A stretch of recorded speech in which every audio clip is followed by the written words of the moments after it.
This episode is brought to you by Google Gemini. With the Gemini app, you can talk live and have a real-time conversation with an AI assistant. It's great for all kinds of things, like if you want to practice for an upcoming interview, ask for advice on things to do in a new city, or brainstorm creative ideas. And by the way, this script was actually read by Gemini. Download the Gemini app for iOS and Android today. Must be 18 plus to use Gemini Live. Looking for a pickup truck to get just about anything done? Look no further. The Chevy Silverado EV isn't just the most powerful Silverado ever, with next-level towing capability and technology. It also offers game-changing versatility with the available multi-flex midgate and tailgate, which means Silverado EV helps you carry large, bulky, and oddly shaped items up to nearly 11 feet in length. Chevrolet. Together, let's drive. Visit Chevrolet.com to learn more.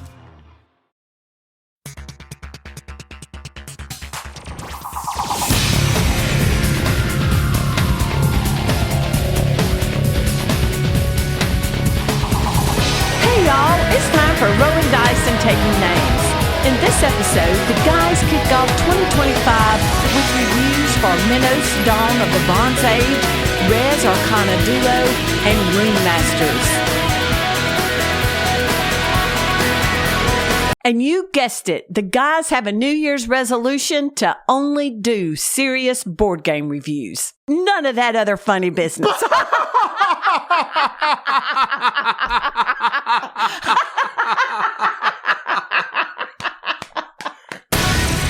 Hello and welcome to Rolling Dice and Taking Names. This is episode number 340, American Pie. I'm Tony. I'm Marty. I'm surprised we've never used this title. I know, I was very surprised too. I was like, okay, when I did a quick search over in the Reese archive file for Rolling Dice and Taking Names, it did not pop up. The Reese archive file, that's good. So the reason why I picked this one is, that's a very long song. Oh, okay. So I was going through the lyrics in my mind, trying to figure out.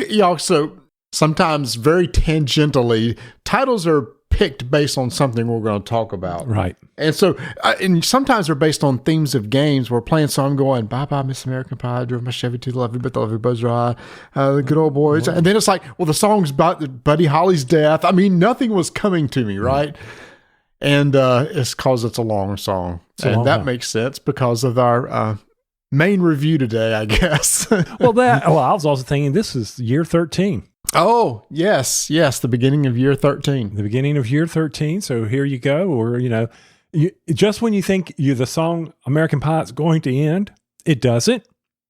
Just like you would think Rolling Dice and Taking Names is going to end, and it doesn't. It just keeps on going.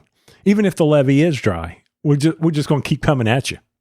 So it has nothing to do with the game that we played that we thought ran a little long. No, it has nothing to do with that. It was actually, my thought was on the 13 year. That's where I was going with that. Something we'll talk about right now is, I did something that you've always done, and that's gone to the Trans-Siberian Orchestra Christmas show here in Charlotte, North Carolina. And I was looking for their top 10 songs, something I can name it after. I'm like, these are all Christmas songs. This doesn't fit in anywhere.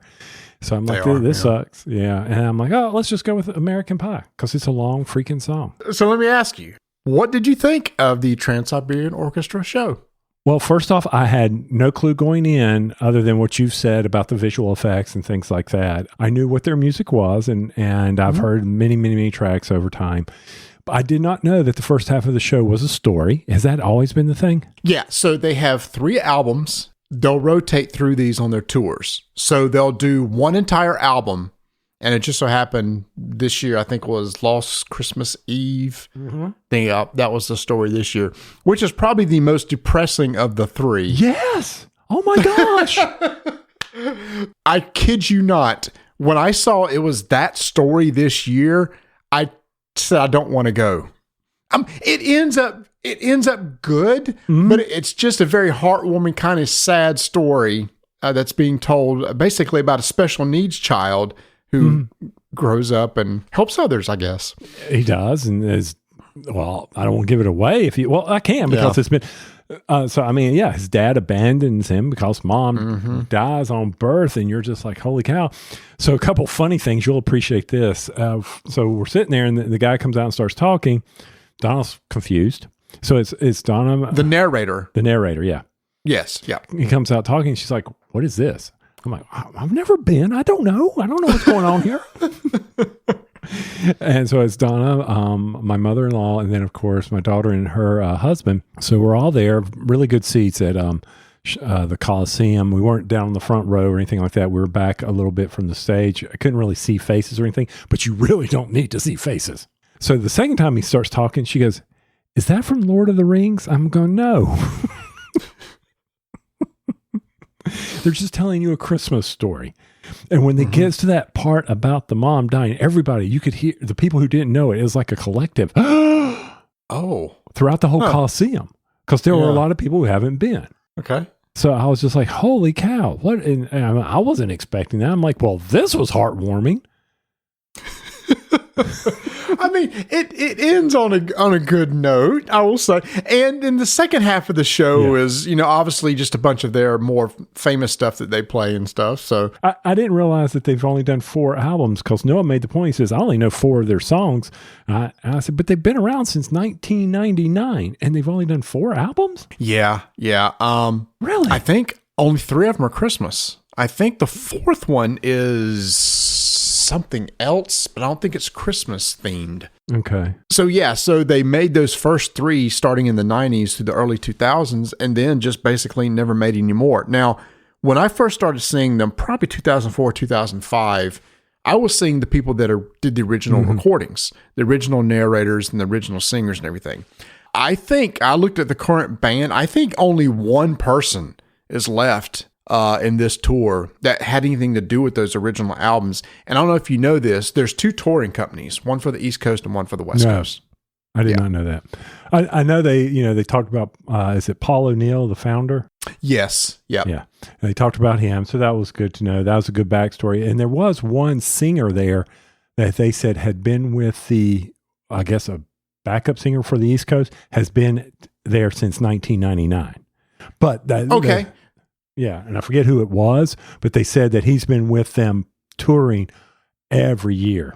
So that's pretty good. So maybe he's one of the original. Now, I think, was there a guitarist, long blonde-haired guy that kind of the lead guy? Yeah. Mm-hmm. I think his name's like Chris McCafferty or something like that. Okay. Did he come out at the beginning of the show wearing a Charlotte jersey or some local sports jersey? Mm-hmm. What was it this year? I couldn't see it. I was too far back.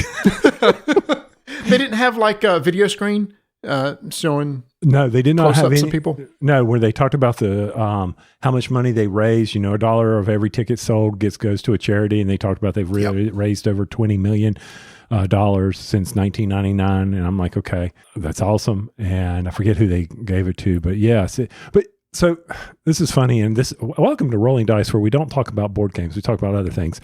But it was interesting to me, and I haven't been to a concert in a very, very long time. And Donna even made this point. She goes, why are people getting up out of their seats so much? It was like being at a Charlotte Hornets basketball game. People were constantly going up and down the stairs, moving, sliding around.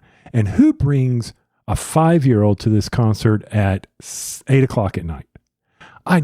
That floors me. I'm sorry. I'm a curmudgeon. Because there was 2 shows. There was a 3:00 show too. You think they would have taken the kids, would have gone to the early show. Now, the first year I saw them, they were at Blumenthal. So that's how small it was at that time. There wasn't that many people going to see them. And now they're at our local basketball arena. That's where they play now. And 2 shows when they come. So yeah, 2 shows. And we were near the back area where the TSO comes up out of the ground and spins around and lights on fire. And so Donna enjoyed the heat from that. So the band leader at my church went for the first time last night. And I said, dude, you're going to absolutely love it. And he came back. He said, that was the craziest thing I've ever seen. I said, I can never explain this until somebody experiences it. I just say it's sensory overload. It's like, it's just bombardment of sound and light and, just for 2.5 hours or however long they played. Oh yeah. And I thought Donald was going to rush the stage when they stopped at the end of the story. And she goes, is that it? It's only been an hour. I paid this much for that. What? Somebody going to have to give me a refund. I And I'm like, I can't, I'm like, I don't know. I hope not. And then comes, in our second part of the show, I'm like, okay, thank you. Thank you very much. So, I mean, I'm sure it seems like every year they throw something new in there. Do they do things like, there's catwalks over the stage or raising platforms, or is that sort of stuff going on too? Yeah, they had the saucer platforms going where they would hook in and then sweep over the crowd, and of course walking among the crowd, and pyrotechnics going off, lighting up everything. It was amazing. The laser light show, the video screens in the back, I kept looking at the church theme that they had, and I kept thinking, oh, that looks like a Sagrada pattern. That looks like a Sagrada pattern. I'm like, oh, this is sad. And I believe the last song was always the big one, the Christmas Eve in Sarajevo. Yeah, that's always their big closer at the very end. Absolutely. And there's no encore. Lights came up immediately. We're done. We're out of here. Not. So I'm glad you went. I'm glad you finally got to see. Would you do it again? No, I think one and done for the cost. And now that I know there's only three albums, I would not want to go back just because of it was very good. I don't need to go again. I would recommend, if you enjoy Trans-Siberian, go listen to YouTube, do all that stuff. If you enjoy it, I would think it's a very good show to go to experience at least once. Yeah. I think we went 9 or 10 years in a row, and it got to the point, it's like, all right, we've kind of seen everything they've shown, and then we didn't realize that our youngest son has never been. So next year, we're probably going to go again, and they always have a part of their fan club. Their fan club is just being on the mailing list. It doesn't cost anything, but it gives you access to tickets early, which is how we usually can grab seats typically on the floor, which is what I try to do. Gotcha. Okay. Yeah, we went through StubHub because we went late. Rebecca said, hey, let's do this. You paid premium prices then, didn't you? Oh, yeah. We didn't pay premium. Premium was, I'll go ahead and say, premium was $100, and we got it discounted off of StubHub. Oh, okay. Okay. So they weren't higher than the original price? No, there were open seats. Oh, good. Oh, okay. Cool. Good. The floor was completely full and the lower tier was full, but the nosebleeds, there was plenty of seats to be, and they had probably 2/3 of the Coliseum draped off in the upper, so there was nobody sitting there. Okay. Well, I guess now with two shows they can got to worry about that. They can do that. Hey, y'all, we're 12 minutes into the show, and basically we've given you a long music review on Trans-Siberian Orchestra. Highly recommended if you get a chance to see them. It's a good show. It's worth, like you said, I think it's worth seeing once. Oh yeah, absolutely. Especially, I know this. I'd like to see some other new age people that I've always listened to Christmas, like David Lance, but I don't think he tours or anything like this. Last music thing to ask you. Yes, we still are a board gaming podcast. We have not swapped over yet. Something we'll let you know when it happens. When it happens, yeah. So this popped up on my YouTube feed. There was something about a interview with Phil Collins on something only on Drumeo. Do you know anything about this? I do. I am a subscriber to Drumeo. Oh, typically it's free. I mean, it's just a YouTube channel, but they typically do these really kind of in-depth interviews with big drummers. They're a huge channel, and I actually saw the teaser that they're going to be doing a big thing with him, which I'm super excited to see. In the past, they've done the drummer for Black Sabbath. I saw them do a thing for the drummer for Yes. So they'll take a lot of these classic people and do like interviews of other people, how they influence other drummers, and if they can get to talk to if they're still alive, they'll go talk to them too. So they do a really good job. And it's I'll be watching it when it comes out. I don't think it's out yet, but no, it's late. Well, it will already be out when this show releases, so sometime around Christmas. So I didn't know if it was, that's one. Go to you for my subscription news, but it's free on YouTube, so I don't have to subscribe to it. So I will definitely be watching Phil Collins, Genesis, one of my favorite all-time bands. So yes, I can't wait. Phil doesn't look too good, but he looks better than he did a couple years ago. I will say that. Yeah. He doesn't, age gets you. Father time always wins, and when I heard he wouldn't be able to drum anymore, and I think his last tour with Genesis, he was having to sit on the chair on stage in order to even get through it and stuff. So yes, very, very iconic man. The fun thing, that YouTube channel, which is really fun too, is they'll bring in big time drummers, and part of the thing they'll do is they'll play them a song, and the goal is to find them a song they don't know, and they've removed the drum parts, and then they have to add their own back in. Wow. So it's really interesting to sit there and watch that process, and then how close or how far away do they get from the original song. Okay, that was interesting. And I forget the drummer for Red Hot Chili Peppers is going to be on there. That's why I'm like, okay, he's top tier, and I'm still. He reminds me of Will Ferrell. He looks exactly like Will. It's a Chad. Red Hot Chili. It's leaving me. Well, that thing that Will Ferrell and he did the Red Hot on, I think it was Fallon. Chad Smith. Chad Smith. He's been on Drumeo before. He's done a lot with Drumeo. He's like a regular on Drumeo. So, well, man, don't need no money. Red Hot. I'm sorry, they still a solid band. I'm just saying. But anyway. Oh yeah. All right. 100%. Yep. All right. Hey, all right. So now I'm going to switch into something board game adjacent. How about that? Okay, let's get close. Okay. We're circling the drain, baby. We are circling the drain. Here we go. All right. So we're big fans of Gamegenic.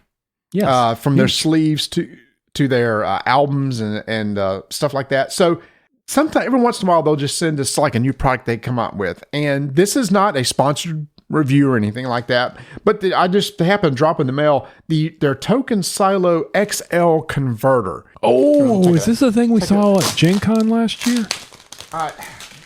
This is almost like a taste buds. If you can see it. I can.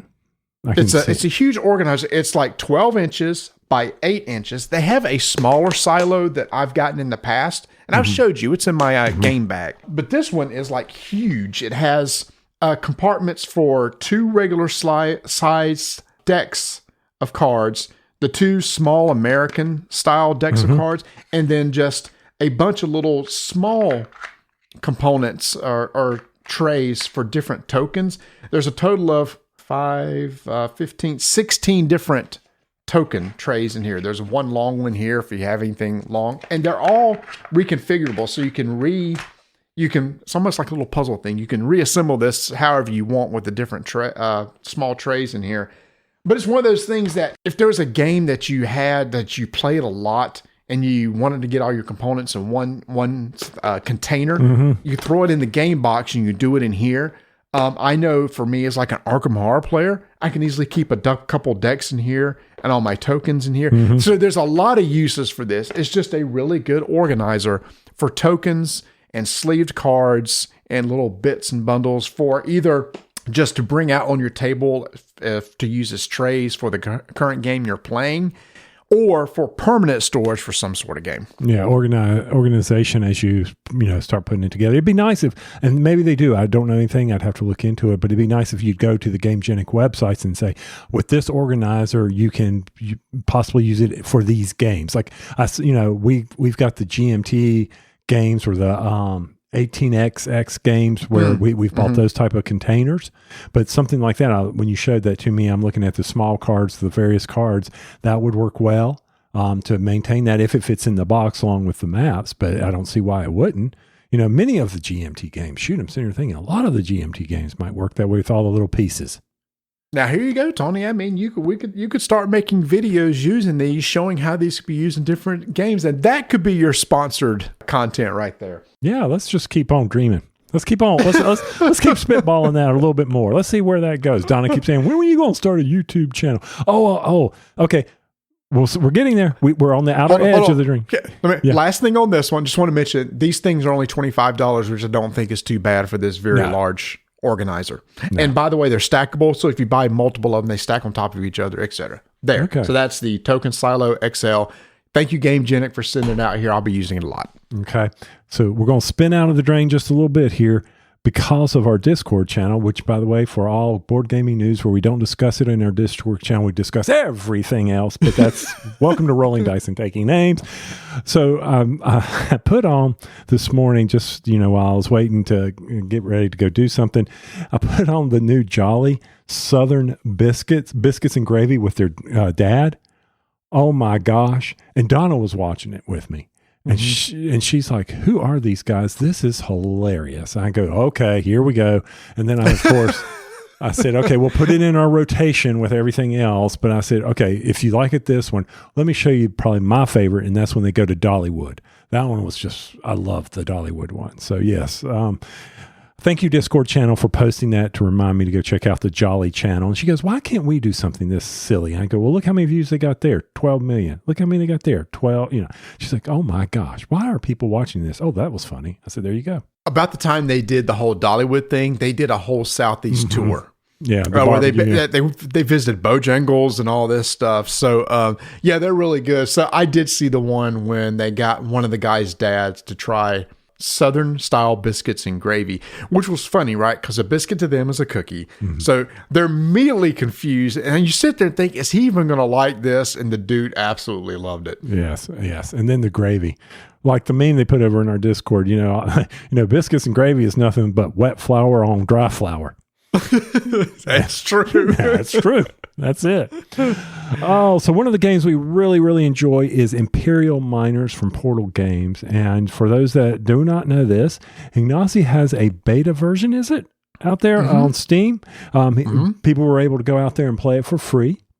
And unfortunately, I did not get around to getting it cranked up here recently. Got a lot of things going, with the Trans-Siberian, yada, yada, yada, people visiting. But you got to play it. You said it's for free. It's actually $13. $13. I thought he released a like they'll let you play There's demos. a demo. Demo. That's what I meant. Yeah, Sorry. There's a demo and you can buy the full version. So yes, I played it. I do like Imperial Miners. It was one of those things I already knew how to play, so I didn't really have to go through the tutorial, even though it kind of sends you through a tutorial. I thought it explained everything pretty well. The game plays well. I've only played solo or just to see how many points I can get by playing by myself. It'd be interesting to see how it would be played against others. So I'd be curious when you can get on to see how it works playing against another opponent.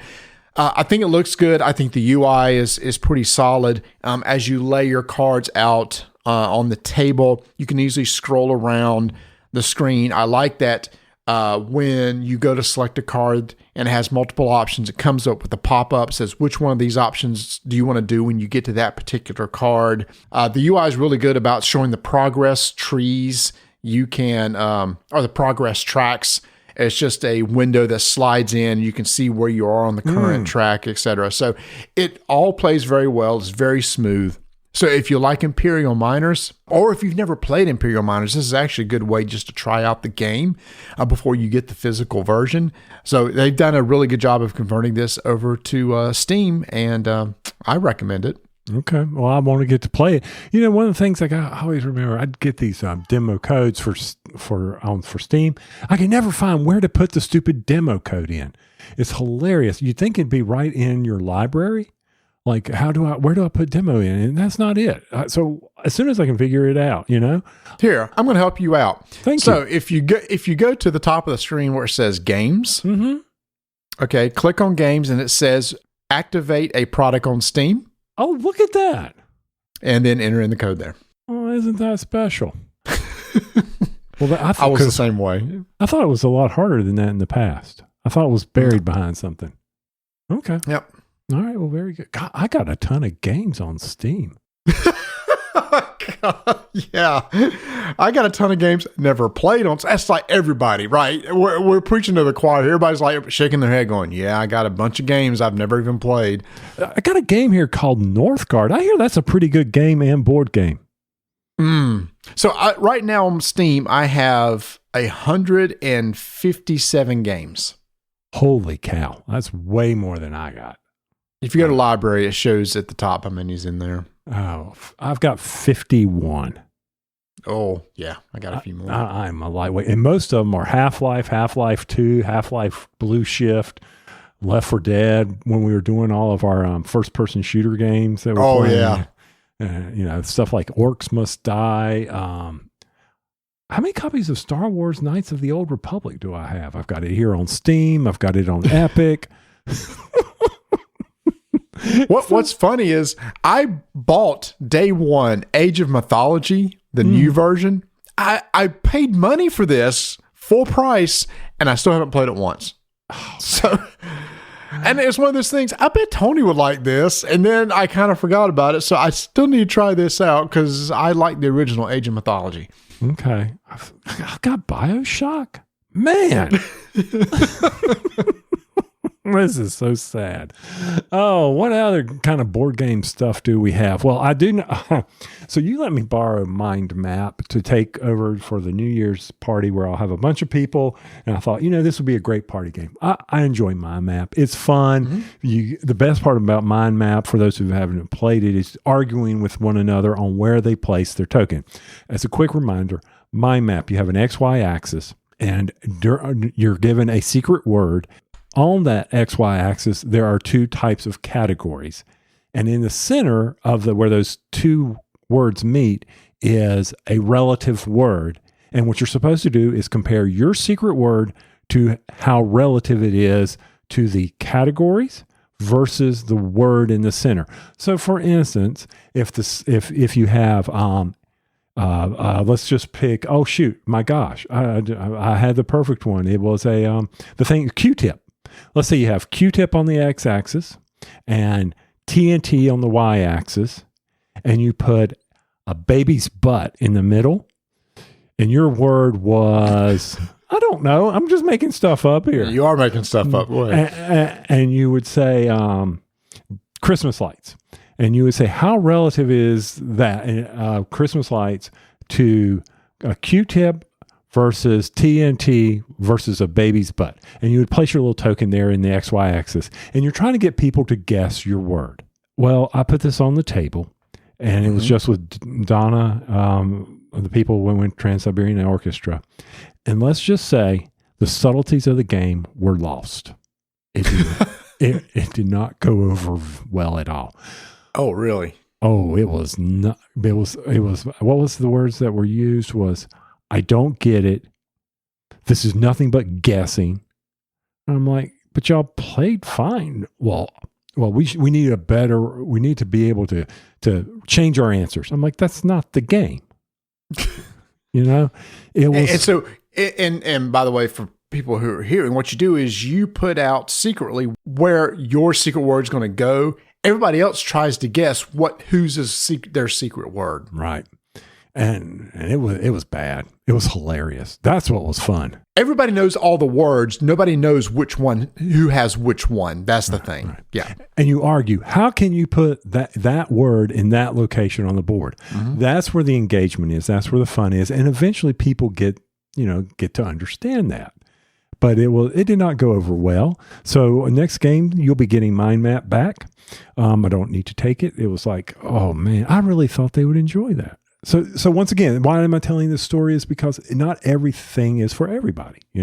I really enjoyed it. They're like, why do you enjoy this? I enjoy the fact of trying to, figure out where my word is so that y'all would understand, that you would guess right. Clearly you're not thinking like I do, but that's half the thing. Clearly you're thinking incorrectly. That's right. So yes, Mind Map, Marty and I really liked it. Go back and listen to a review on it. But let's just say it's not for everybody, but it does make for some good stories when it's not.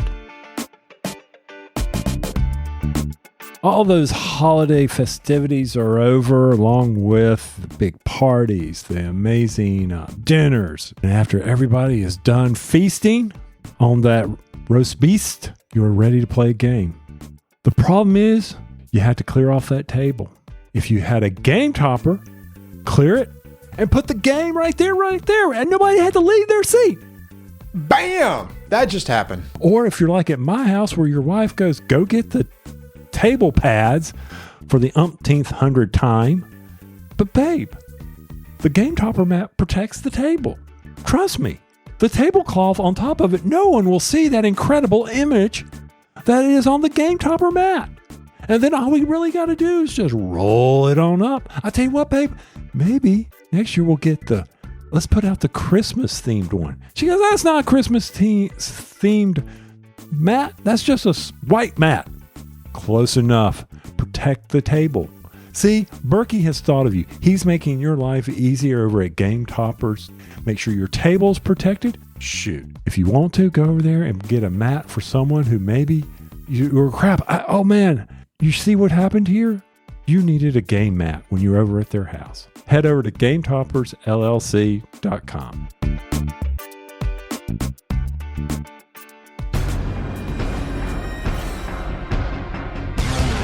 5-minute initiative begins in 3, 2, 1. Res Arcana Duo by Thomas Lehman is a 2-player version of the game from 2019 with a similar name, Res Arcana, where you are sitting there trying to get to 10 victory points before the other player by doing a resource manipulation type of game where I am going to collect these various resources.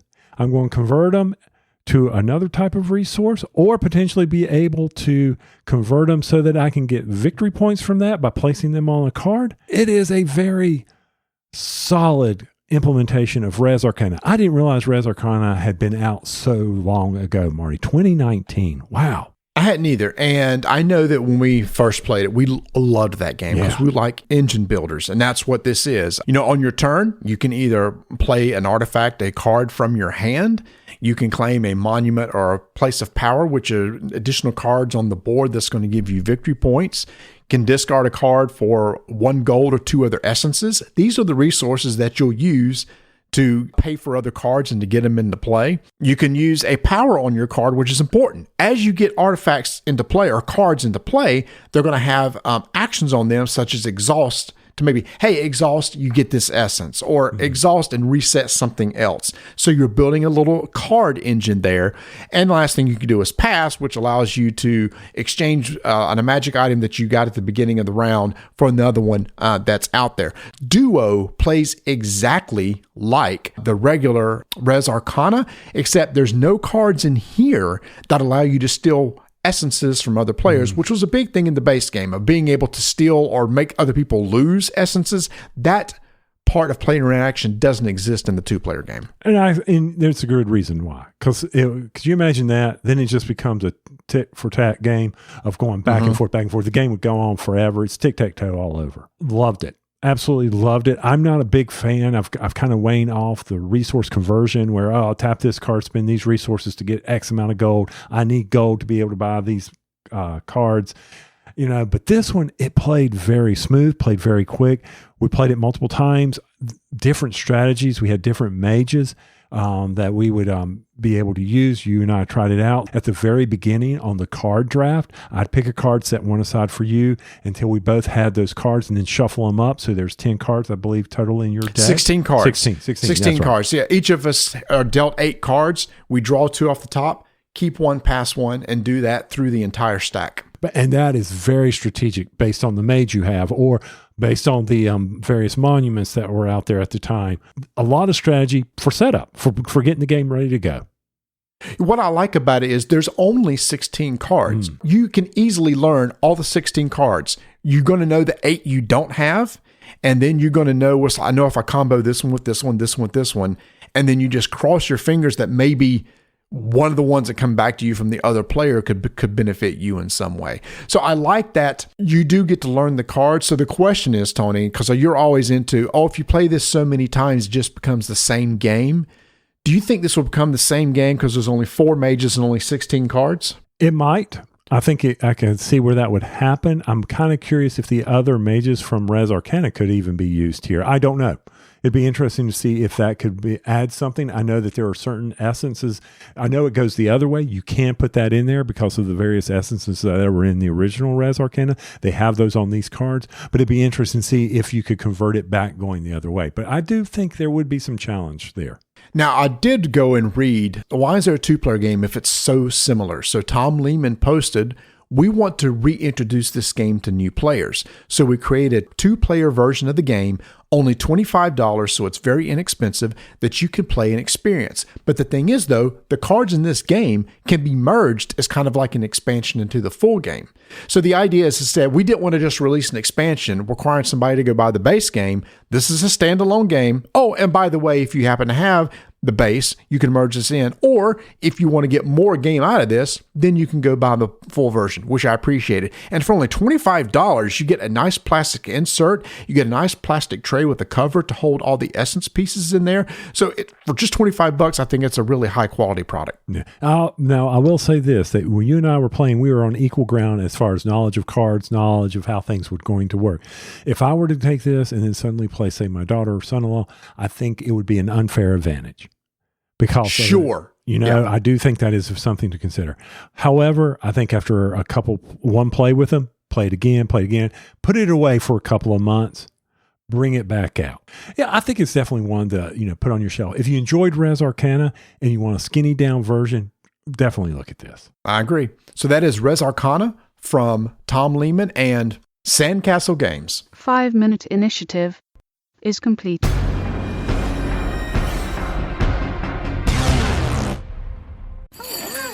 This year, Santa's bringing the power of Energizer into his workshop. Whoa, the Energizer Bunny's got so much power. Wait, he's powered up all the toys. I think that means we're done for the year.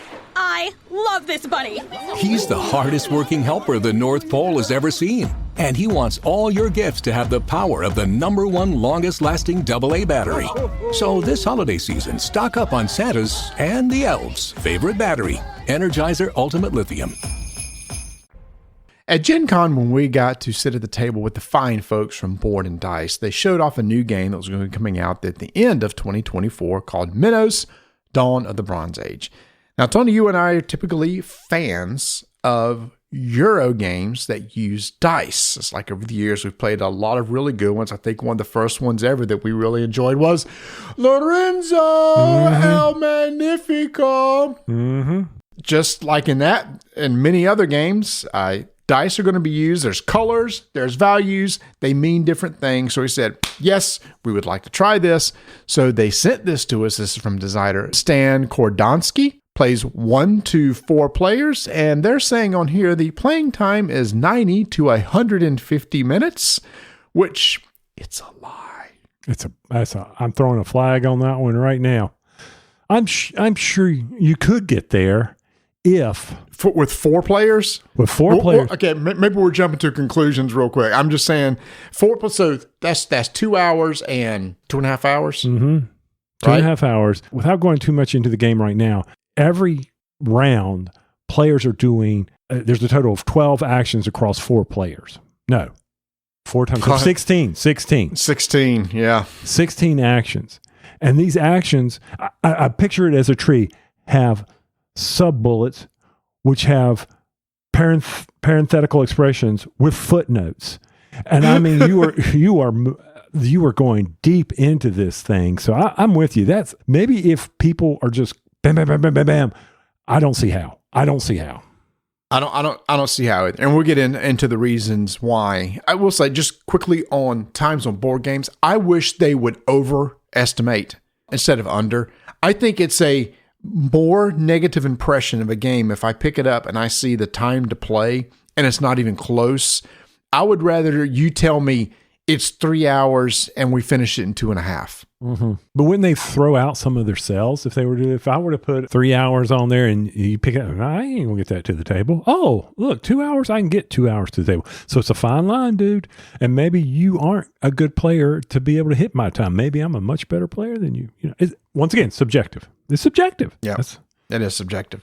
All right, so how this works is the first player at the start of the game is going to roll a handful of dice, and then we're going to take turns drafting a die and placing it on one of 5 actions that you're going to be able to take once all the dice have been drafted, or all the players have drafted and placed their dice. When you take a die, you're going to put it to the leftmost available slot in the action slot. Thing is, though, as other people take die and want to go to the same action space, if the die that is there is higher than the one they drafted, they're going to shift the higher die to the right and take that position. So by the end, after all dice are placed, they're ascending in order from left to right. Mm-hmm. And if dice are equal, then you go behind the dice that you're equal to. And then when it's your turn, after all the dice have been drafted and assigned, we're going to go back to this in a minute because it's very important to talk about these action spaces. But you're going to take your highest dice, and if 2 are equal, and you're going to perform the actions. Now, there is a step about... If 2 are equal, you get to pick. Yeah. If I have 2 6s out there, then I get to pick which one I want to take. And then you process all your 4 dice for the round, rinse and repeat. Now, there's some other steps in there. Like I said, there's sub-bullets to all of this, but that's really how the game works.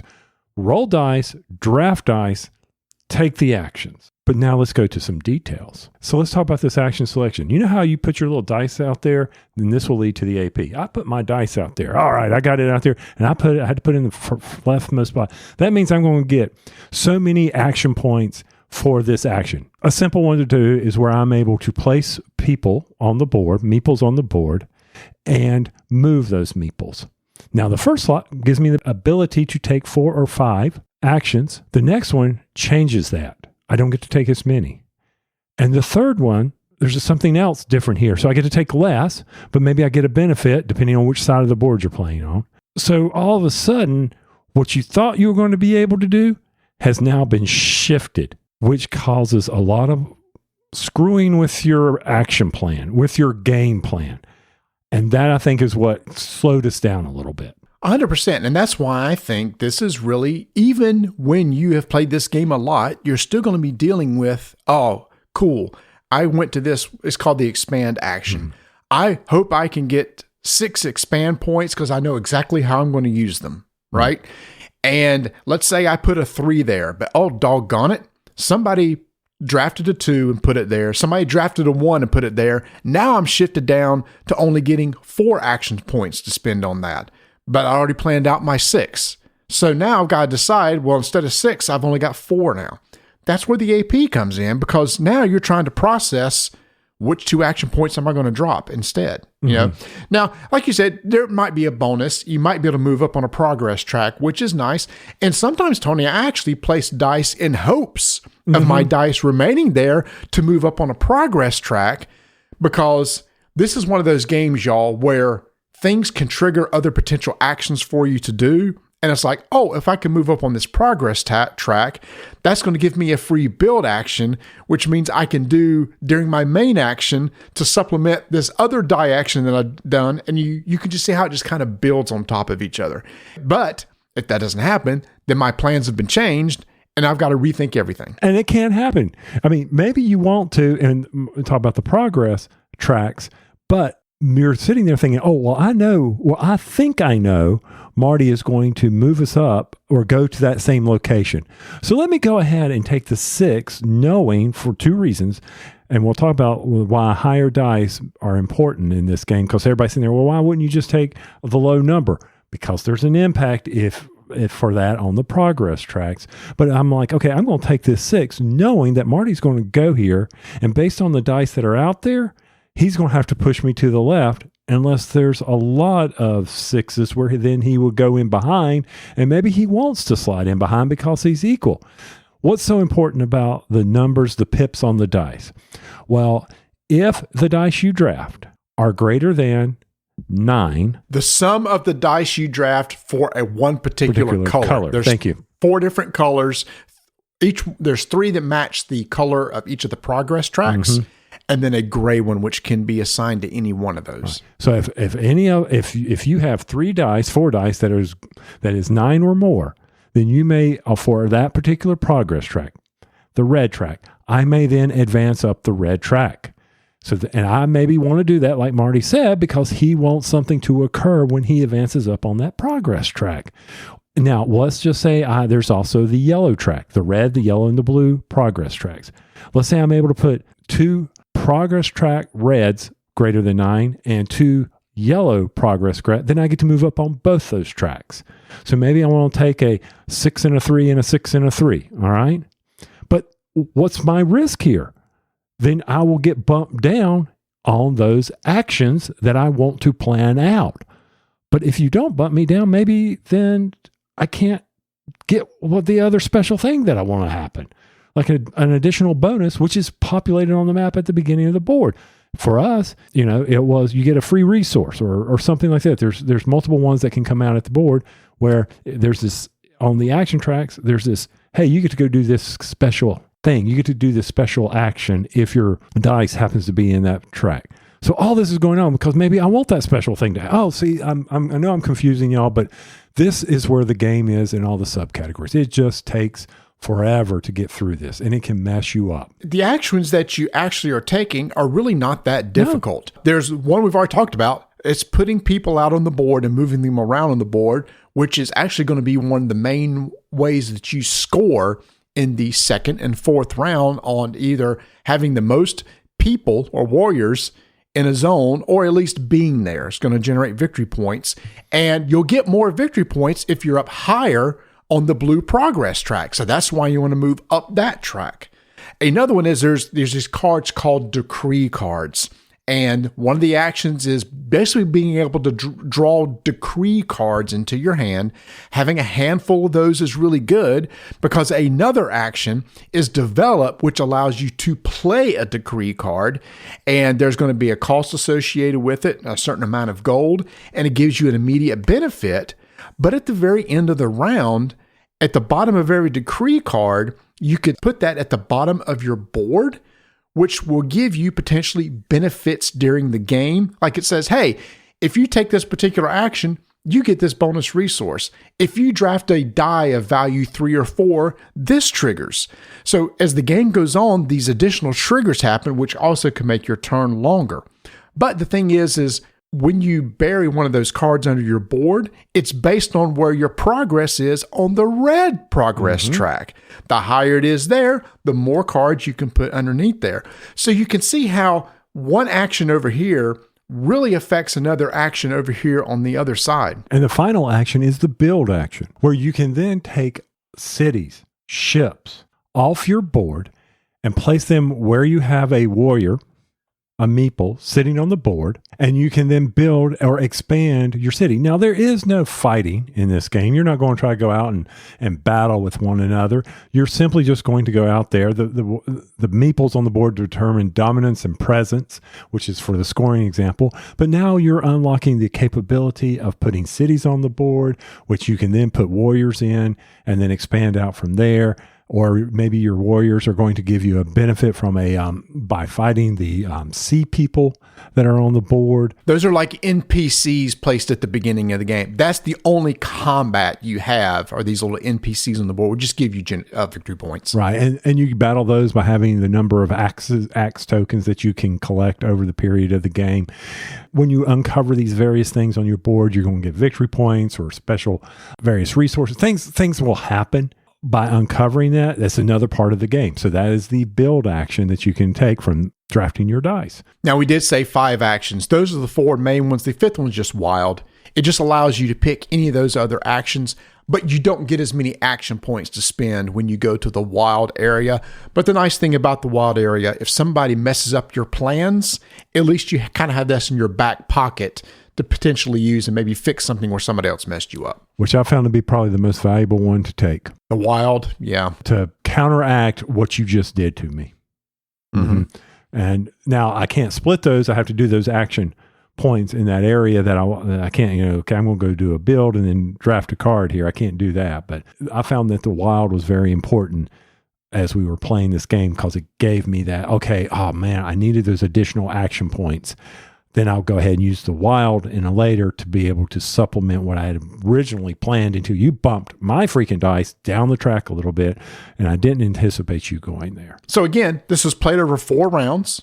4 dice are drafted and placed in each round for a total of 16 actions. And I'm going to emphasize this again. It's just hard to plan. Mm-hmm. It's like, I really need this high die so that I can bump up on this progress track, knowing that die is going to get bumped on this action track. So I'm not going to get the actions that I really want. So when it does come to your turn, you're literally just trying to sit there and look at, well, I'm going to take these and remember action points for this particular action. And if I do this and do this, I might can trigger this. Since I had to play that decree card because I'm taking this action, I get this little bit of a resource. Now I can use this resource to help pay for the cost of this, because these cards, when they come in play, you can decrease the cost of these by some permanent resources that you've collected over the course of the game, or you have temporary resources that you can spend. So that's how you can help cut down on the cost.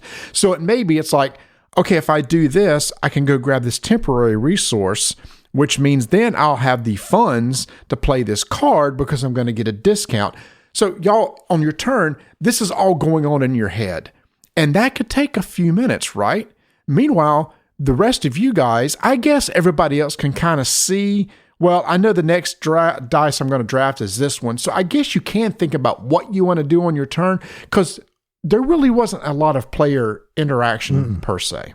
No. I mean, there was a little bit of me, under my breath cussing you for bumping my die or drafting a die that I wanted because I needed that color to go up on the progress track. That's the interaction. Oh, and by the way, we didn't mention yet, on your turn, there are free actions you can take as well. So one of the key ones is, hey, I've drafted all these cards. I can discard them to get money because money is not a free-flowing thing in this game. And money pays for your buildings, your cards, all that stuff, but you do get these discounts. Or maybe you want to discard a axe that you've collected over the course of the round to be able to collect a temporary resource. Oh, and by the way, if you collect 3 temporary resources, then it becomes a permanent resource that never goes away. So maybe I need to spend a couple axes, on each of on each die I do during that round, so that I can eventually have a permanent, because that permanent can then decrease the cost of this card I want to play, which I know I'm later going to put at the bottom of the board because I know those actions are more important later in the game. There you go. There are 6 extra actions, but you can only do each just once. But the problem is, and it's so funny, these aren't, so you know how sometimes there are extra actions where it's like, oh, I'll just use them occasionally. Here in the rules, bold, important. These actions are an important part of the game. Using them from the very beginning of the game is highly recommended, and I 100% agree because a lot of your turn will be taking these extra actions. So now, y'all, it's not just the action of the die that you're going to do. You got these extra actions that you're probably going to resolve also. And I know we keep emphasizing the time to play. I guess we should talk about the fun. I think it's a well-done game. It's a well-done Euro. I do like the dice mechanic. I like the drafting. The actions are really straightforward. There's really nothing unique there. Draw cards, play cards, get people out on the board, move those people around, or build buildings and put them out on the board. I agree. I like the dice draft. That was well done. I like how that interaction came in and the need to be able to sum up that total to go up the progress track. You can't do it all. And you've heard us say this about multiple games. You need to pick and choose your battles here on what you're really going to concentrate on and how some people can mess you up. I enjoyed that. I like the ease. It's actually very easy to teach what your main actions are. That was a quick teach for us. It was an easy thing to do, to watch a video or have Marty teach it to us. It wasn't a long teach. So that's a bonus for it. But it is definitely a thinker. There's no doubt about that. I like the fact that it wasn't a bunch of convert. I was very concerned that it was going to be gather these resources, to convert these resources, to get other resources. It wasn't that. The resources served their purpose of discounting costs to make a more efficient game, and you needed to play that out. I'll be honest. This game, it had all the right mechanics. For me, it was just like, holy cow, this is long. This is very long, and it is a great thinker. I'm not trying to take away from this game. It was just very long. Yeah. And in fact, we ended up doing a variant. We only drafted 3 dice in the last 2 rounds just to cut down on the time. Mm-hmm. That was something I saw in BGG, where people recommended, okay, if you want to run a shorter game, last 2 rounds, just do 3 die each round instead. I also noticed that there's really only 2 ways to score your main victory points. Mm-hmm. That's in scoring the dominance and presence in regions. You go around and resolve each region, count up the number of warriors in each one. If somebody has more than everybody else, they're going to get a dominance victory point award or presence. And it's one of those things that you can have presence everywhere. You probably want presence everywhere because you need those points. The other main thing is playing cards. Your decree cards, which will give you victory points at the end of the game. Any cards that you've buried underneath your board, they have a victory point value on them. So, Tony, one of the games we played, we had 3 different ways. I went very heavy into the dominance and presence to get victory points. Mark, heavy decree cards. You did a smattering of both. I felt like you probably did a little bit, focused probably more on the presence than in the cards, and ending up doing a huge slingshot at the end and winning. With the cards, so I don't think that you can do just one or the other, but I felt that the meeples on the map were the more valuable than decree cards only. Right. So here's the thing. The decree cards gave me the points at the end, but the only reason why I started having to deal with the meeples was because of the amount of victory points you were collecting. That immediately shifted at the end of the game, I said, I need to get my people onto the map, not so much for just because I knew I wasn't going to catch you in presence, but to try to combat with the amount of victory points that you were getting. I needed to make sure that I slowed you down, slowed your roll down, because if I didn't, I felt you would just steamroll right over. But I think in a longer game with 4 players or 3 players, that dominance presence comes into play a lot more at the end of the game of the jockeying around of people on the map, of trying to get the dominance and presence. And I think that's one of the things with the 3 people we might have missed, and with the less dice. But once again, if we had all 4 dice with 4 people, we would have been there a good 4 hours. And I don't think it's nothing to the fault of the game. Yeah, no fault to the game. It would have just been the strategy that we would have had to done. And the fact that, a lot of people would have been going to moving those people and maybe taking cards, decree cards, that allowed you to get to do that as an additional action when you pulled a 5-6, or if you did this particular action. You need to combo those actions on those cards to help you supplement the actions that are on the main board. You mentioned early, there is no combat. It's not like I can come out there and knock out one of your guys, but there is no downside to having a meeple everywhere, even if you don't have dominance. Right. I would almost rather have a meeple in every space and not have any dominance, because I'm guaranteed 3 points, everywhere instead of 5, or something like that. And what, I would rather have 6 in 2 zones than 5 in 1. Mm-hmm. And the math actually worked out. It was better to have presence in 2 than dominance in 1. Right. Another thing I want to point about the game, and this is typical board and dice stuff, their iconography, top notch. Just look over the board real quick. I'm able to interpret their iconography and what they're doing. There were a few that I had to look up, but mostly I could quickly say, okay, they've combined the various ones on the board to represent complex type of actions on my decree cards at the bottom. I felt that was pretty straightforward. So once again, easy to teach. Say, hey, great reference material. I even read the rule book. The rule book was straightforward, easy to follow. So, there's a ton of positives to this, and I think it's not really a negative. It's just, do you have the time to get this on the table and play a really thorough game? That's up to you. I enjoyed it. Right. I enjoyed the dice rolling. I enjoyed the dice drafting. There were a lot of things I enjoyed on this game. 100%. I don't know for our group that I'd want to play 4-player. Right. 4-player, 4 actions per. It's too long. I think 3 players the max. I'd be curious to see how 2-player works. So after we played, I went and watched some other reviews, and they all kind of came to the same conclusion. Solid Euro, long game with the 4-player count. Right. So if you got 4 hours in the evening, hey, I think this is one of their top games. I really enjoyed it. Of all the ones we played, I really think that this is a really good game. Board and Dice has a reputation, especially with their T games being overly complex. Mm-hmm. This definitely is not that. But to me, I felt I had to make as many meaningful decisions in this game as any T game. Absolutely. This is, it's a thinker. You got to think it out. You got to plan it out. And I agree with you. That it was very well designed. This is Minos, Dawn of the Bronze Age from Board and Dice. If you get a chance to play it, let us know what you think. Let us know how long your games take. And you can do that over in our Discord channel. Did the Grinch come and visit you on Christmas? You didn't get that board game you were really hoping for?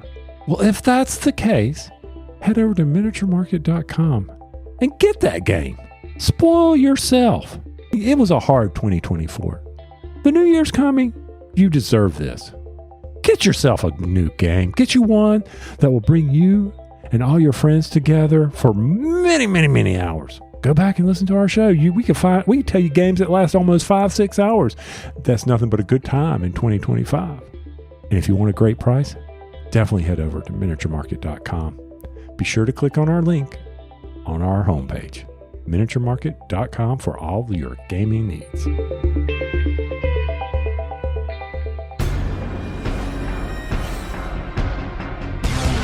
Five-minute initiative begins in 3, 2, 1. In video games, I love tower defense games. Runemasters from Antoine Prono and Funforge is a tower defense style game for board gamers. In this game, you're going to have 4 rows where monsters are going to be encroaching on the player characters. You're going to be rolling dice and resolving the actions on those dice to try to eliminate the monsters. Each of the monsters have a certain symbol that you need to use to defeat them. That symbol happens to be on those handful of dice that you're going to roll, so you can assign those dice to deal damage to the monsters to get rid of them, or you can use the symbol on the dice to move to a different region of the area so that you can help or fight others or move to another zone as it gets to the base. Because once a monster gets up against the base, it starts dealing damage to it. If all the health of the base is removed, you're defeated. Or if there's a character standing there, they're going to take damage. If their health is reduced to 0, there's player elimination, they're out of the game. And if all the players are gone, you will lose. But the way you win is to get through the entire deck of preset monsters that's done at the beginning of the game. And if you do, you win. Well, actually, you're looking for a particular card at the bottom of the deck, which will trigger the end of the game. And if you find it, then you'll win. Yeah, you're waiting for dawn to arrive. You're waiting for the sun to come over. Think of Gandalf. Look to the east on the third day because the sun's going to come up and blind the orcs. Okay, sorry, but that doesn't happen here. They run away and they skitter away. Now, one thing, the werewolves, the warriors, the skeletons, skeleton archers, and the troll, they all have unique abilities. For instance, their archers obviously can hit you from far, far away. Some of the special characters, the characters have special ability. I played one that was a healer, so I was able to heal people up. So don't think of it as like a constant always beat down. There is that ability to help one another as you need to. Marty's special character, I think, could beat the snot out of people. Mm-hmm. No 2 players can occupy the same tower at the same time, so you have to be able to maneuver and shift that around, swap positions as needed. Every time someone goes, a new card's coming out. You may be overwhelmed, so you have to be able to shift the focus. Oh my goodness, they're going to come down. Well, Marty, come over here and beat these guys up really good, and then the next time I'll come over here and I can soak up some arrows. I'll take an arrow to the knee for you. Yep. It is purely dice rolling. There was no dice manipulation other than if you got, and I'm confusing this with all the dice games. If you got doubles,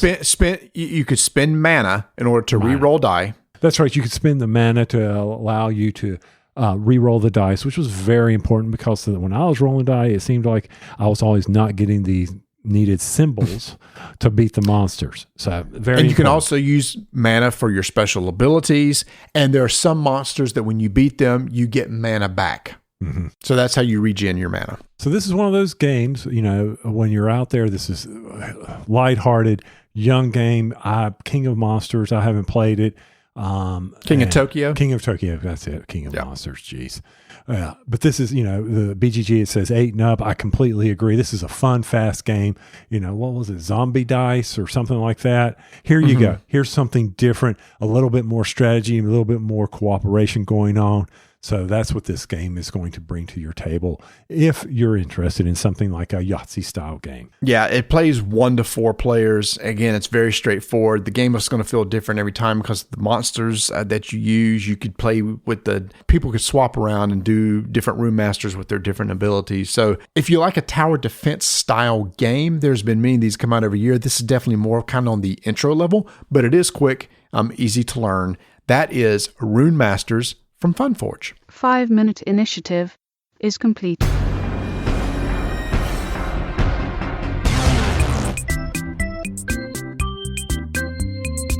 We've mentioned in the past that you should be subscribed to the Portal newsletter. Ignacy sends out a newsletter every week, and in one of his recent newsletters, he called out for a cry of help.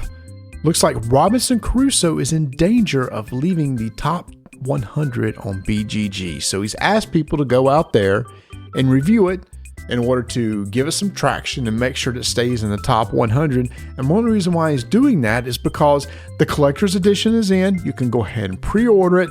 Remember, they came out that really nice version. Tony, you and I unloaded a lot of cases of that at Gen Con last year. It's a big old heavy box full of goodies, but people still love the game. They were still buying the game. And if you never had a chance to play the game, it's out there right now for pre-order.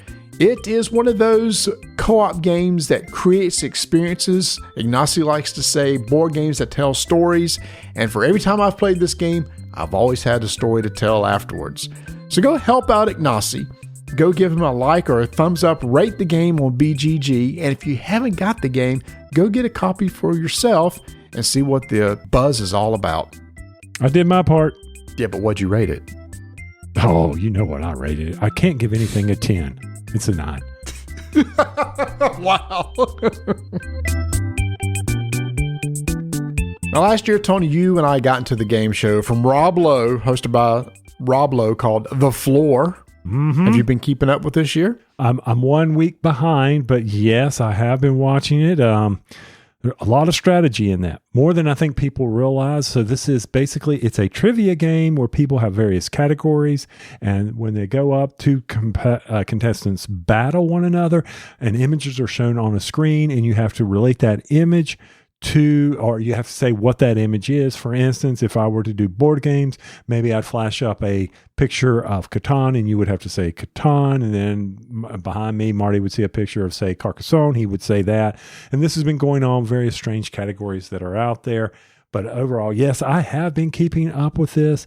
It's been interesting on how it has folded out with as players are eliminated and what their strategies are. I'm like, So I don't know whether it's the episode that you haven't seen or the one before it, but there was one, it was an older gentleman that made the worst strategic move I can imagine. When it happened, I told Vanessa, I said, I don't know why.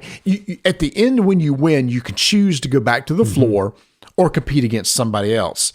It was extremely obvious at this point. You go back to the floor because the way the floor was laid out, there's a randomizer that will determine who gets to go next.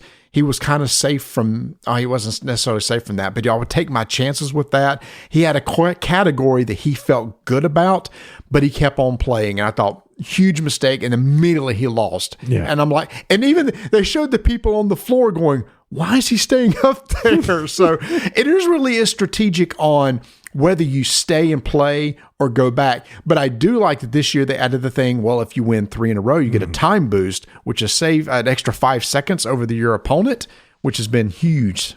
Yeah, no, I saw the one you're talking about, and I did enjoy the one battle where it was the Disney characters. That was insane. They were, I couldn't keep up with them. I know a lot of Disney characters, and I was like, okay, I'd have to pass on that one. I was like, these ladies are amazing. And more this year than last year, people not realizing it's their turn. Oh, yeah. How do you not know? The screen's right there. They're staring at the screen, and they think it's the other player's turn at that time, and it's not. It's not. Yeah. Once again, we've said this before. Rob Lowe does an amazing job on this.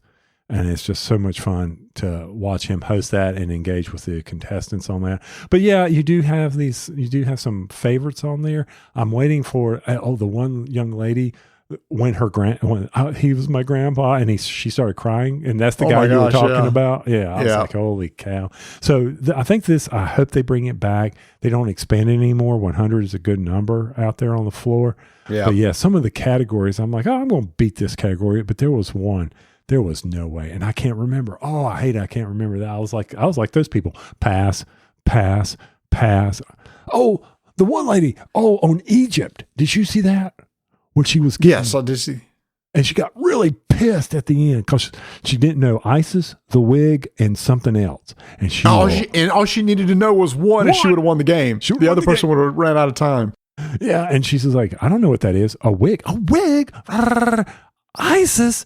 Hey, what can you say? Because they were, the Eye of Horus. And I'm like, whoa, I've seen that symbol on board games. I don't know what it is. Oh, so many trivia. So trivia has become a major TV thing for me, and I enjoy watching a lot of them. So, well, then you might enjoy watching this. Have you seen on Amazon Prime, Pop Culture Jeopardy? I have seen it advertised. I can't wait to watch it. I know I won't do well. I forget who's hosting. Oh, I do know. Colin Jost. He's hosting this. And who's Colin Jost married to? Oh, some Avenger. Yeah, Scarlett Johansson. That's still one of my favorite, where Amazon or Alexa could read your mind with him and her. I haven't seen that. You haven't seen those commercials? It was a couple years ago where she could read your mind, and he talked about, she says, well, Colin, you need to go to my screening. And she goes, make sure you're busy that night. Got it. Dang. Do they write, do he and Michael Che write their own jokes on Saturday Night Live for Weekend Update, except for the ones at the end of the year? I don't know. Okay. I don't know if the end of the year have come out yet, but that is my favorite bit now on SNL when they write the jokes for each other. That is so funny. Anyway, he's a really good host too. I think since you know him, you'll like him as a host. I think his first episode, he didn't get into the groove, but by the fourth or fifth, he's kind of finding his groove and having more fun with it. He's not playing an Alex Trebek. He's having fun with the contestants and stuff because it is pop culture. But here's the thing. I thought I would do good. Nope. Some of these are hard. They're like, I mean, some of the categories, like, okay, video games. Okay, I ran the video game category. Right. I got that one. But then there are other ones I'm like, I don't know. I mean, because it could be on anything, right? It could be on teen romance novels. It could be on TV reality stars. I'm like, I'm out. You know, I don't know any reality stars. So, exactly. Oh, that was one from the floor. Yeah. I'm looking forward to it. That was like one from the floor. And then they did the female pop singers or something on the floor. And I was like, forget this. But yeah, no, I'm looking forward to it. And don't they do teams? It's like bar trivia. Yeah, each team consists of 3 people, which also makes it go quicker because then you're basically got 9 people answering instead of 3. Okay. So you get through every board every single time. All right. So, okay. Yeah, I'm looking forward to doing that. Now, we had to move board game night recently from our normal night to earlier night, because I thought maybe Marty had some major thing going on or he was going to do something for work, maybe a work Christmas party. So we finish up board game night and Marty goes, yep, thanks for moving it. I got the video game awards tomorrow night. I'm like, is that a real thing? And he's like, oh yeah. So real that Harrison Ford went on stage. He was there. Harrison Ford was there when, so Troy Baker, who voiced Indiana Jones in the latest indie game, was there, and then Harrison came out and said he did a good job and stuff like that. So yeah, you got some big name stars that'll come on and do this. It's in LA. Indiana Jones game. It's at 86 on Metacritic. I know my son-in-law thinks he wants it only if it goes on sale. But I'm like, okay. I'm like, what kind of game is it? And he goes, I don't really know what it is. It's an adventure game, but there's also puzzle elements. Because it's an Indiana Jones game, so there's going to be some puzzles in there. I've heard it's actually pretty good. I've heard the story's actually decent. So it's one of those things I wouldn't mind checking out too. But there was obviously 2 big winners that night. One is the RPG game you maybe have never heard of called Metaphor. It's a game that came out probably in Q3. It was huge. Everybody that played really enjoyed it, so it won a lot of awards. But the big one of the night was Astrobot. Really? Okay. Astrobot won Game of the Year. I think you've talked about that. Mm-hmm. You thought it was a good game. It deserves it. Okay. It's one of those things that kudos to them for coming out with a fun, enjoyable platformer that only plays in 15 hours. It's cute. It's light. Anybody can enjoy it. I mean, it deserved it. Another big one, too, was Balatro. It won a lot of awards, too, especially for indie awards and stuff like that. Okay. Oh, that guy's just raking in the money, isn't he? Yeah, it's a one-person dev team. Yep. Wow. Good for him. Good for him. That's how you do it. Forget all these big-name studios. Just come out with something simple that, that's got a hook. Bring in it. Keeps people keep playing these types of games. Slay the Spire. Yeah.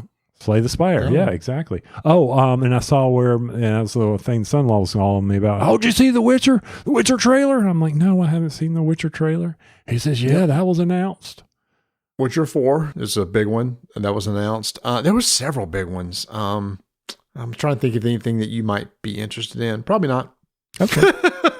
Probably not. Well, I went upstairs. I was upstairs cleaning, and I looked into the PlayStation catalog, and I'm like, yeah, I still need to play that. Yeah, I still need to play that. And now we looked earlier in the thing. I still got that on Steam. I still got $40 credit on Steam. What am I doing? Why do I crank up Guild Wars 2 every freaking night? I honestly don't know. I just kind of had to take a break for a bit and try something else. That's why I've been kind of playing some other stuff in my backlog. Yeah, and they started up the new Winter's Day where you collect stuff. I'm like, I don't really. It's kind of my least favorite. I didn't like it Winter's Day fan. So. All right, well, guess what, y'all? We are here for year 13. We're not going away unless something better comes up. We get a good announcement, or maybe we win the lottery. I was going to say, we don't do this. Isn't paying for anything. The lottery wouldn't make a difference at all. It would actually make it a lot easier. It's like, oh, okay, now we can just kind of record and get together and play games whenever we want to. Then it can become a job. So y'all should be thankful we haven't won the lottery. Then you'd have us like weekly or something with an actual production team. Who knows? That's right. But keep rolling dice. And taking names.